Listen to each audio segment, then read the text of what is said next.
Eu trouxe para vocês o básico da drenagem linfática, um resumo sobre o sistema linfático e a drenagem linfática manual, porque hoje, até hoje, na verdade, a drenagem linfática manual, ela é a queridinha das clínicas de estética. Só que as pessoas querem fazer a drenagem linfática manual sem entender o sistema linfático. E é isso que eu venho batalhando dia após dia para que o profissional, ele tem que saber como funciona por dentro para ele poder ter a responsabilidade de colocar a mão no paciente. Então, tem o básico que a gente precisa saber relacionado ao sistema linfático, que deu origem a uma terapia tão linda, que é a drenagem linfática manual. A gente consegue resultados com as nossas mãos.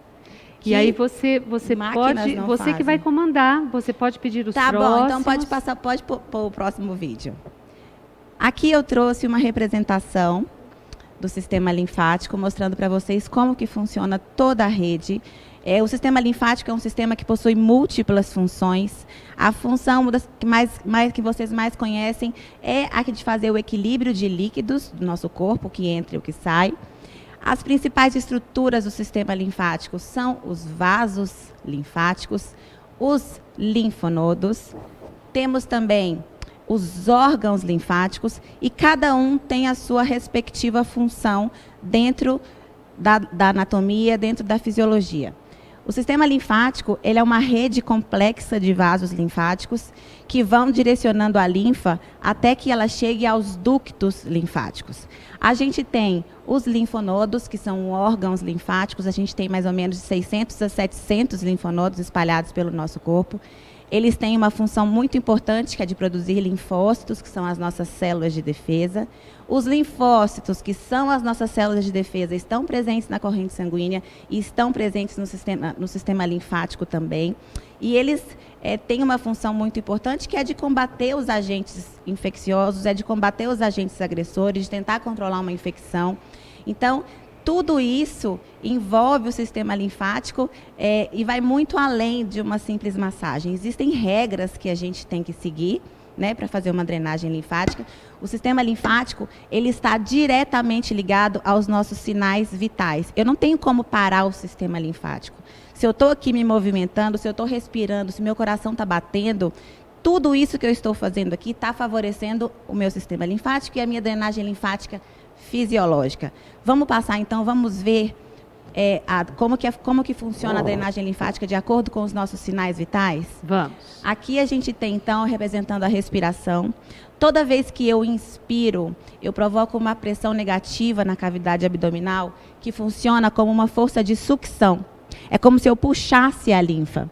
Essa pressão é chamada de pressão visa-fronte. Então, eu não tenho como parar isso, eu não tenho como controlar isso. Eu estou respirando, essa pressão de sucção pela frente, ela está acontecendo.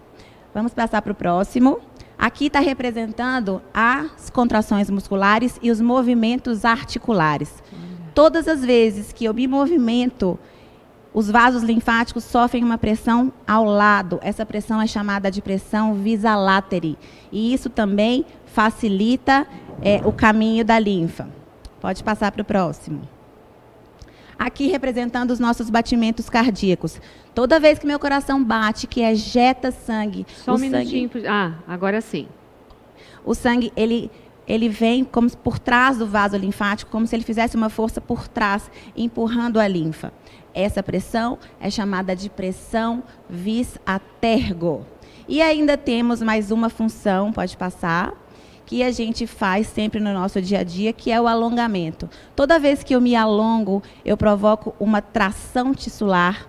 E essa tração tissular provoca a contração do filamento de ancoragem, que a gente vai ver mais ali na frente, que é extremamente importante para que a drenagem linfática aconteça. Só com isso daqui que eu já falei, dá para vocês verem até algumas coisas que a gente pode fazer para potencializar a nossa sessão de drenagem linfática, né? Às vezes tem um edema muito grande que a gente precisa diminuir muito ali, a gente consegue associar ao alongamento, a gente consegue associar à contração muscular, a movimentos respiratórios, para potencializar o que a gente está fazendo ali na maca.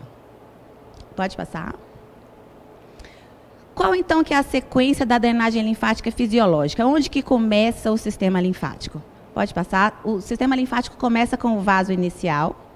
Aqui está representado um espaço intersticial com o líquido intersticial dentro dele, todas as células, e aqui representando o movimento de entrada do líquido para dentro do vaso inicial. Nesse momento acontecem 3 fases. A primeira fase é a fase de enchimento, que é quando entra tudo. O filamento de ancoragem se contrai, ele aumenta o diâmetro do vaso e aí todo o líquido, que é resultado de metabolismo celular, entra para dentro do vaso inicial, junto com as macromoléculas e junto com as proteínas.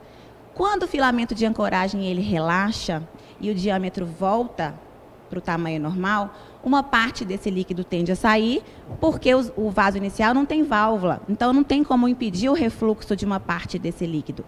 Só que as proteínas e as macromoléculas, elas ficam presas lá dentro do vaso. Essa fase é chamada de ultrafiltração.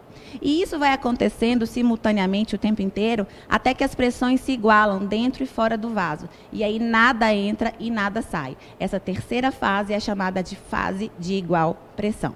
E aí então a linfa vai seguir um caminho, ela vai agora passar para os vasos pré-coletores. Pode passar. Os vasos pré-coletores, eles possuem válvulas, que aí eles já impedem, essa válvula impede o refluxo da linfa. Os vasos pré-coletores já têm uma estrutura chamada linfangion, que é a unidade contrátil do sistema linfático. Entre cada linfangion eu tenho uma válvula. Os linfangions, eles fazem contração involuntária. Então, à medida que ele vai enchendo, ele contrai e assim a linfa vai seguindo um caminho. A linfa agora, então, ela vai ser direcionada para o vaso coletor. Pode passar.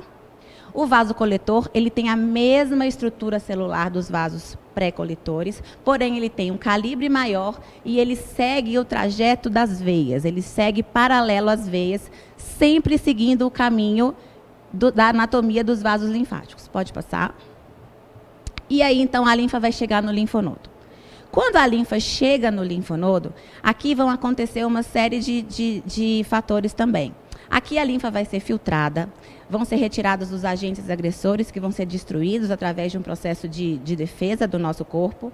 Aqui as proteínas, elas vão ser quebradas em micromoléculas para que elas possam ser devolvidas para a grande circulação, porque essas proteínas, elas não conseguem penetrar no sistema sanguíneo. A forma delas voltarem é através do sistema linfático. Então o sistema linfático vai quebrar essas macromoléculas em micromoléculas, e depois disso tudo, a linfa ainda vai receber as nossas células de defesa para, então, poder entrar para a grande circulação. Pode passar.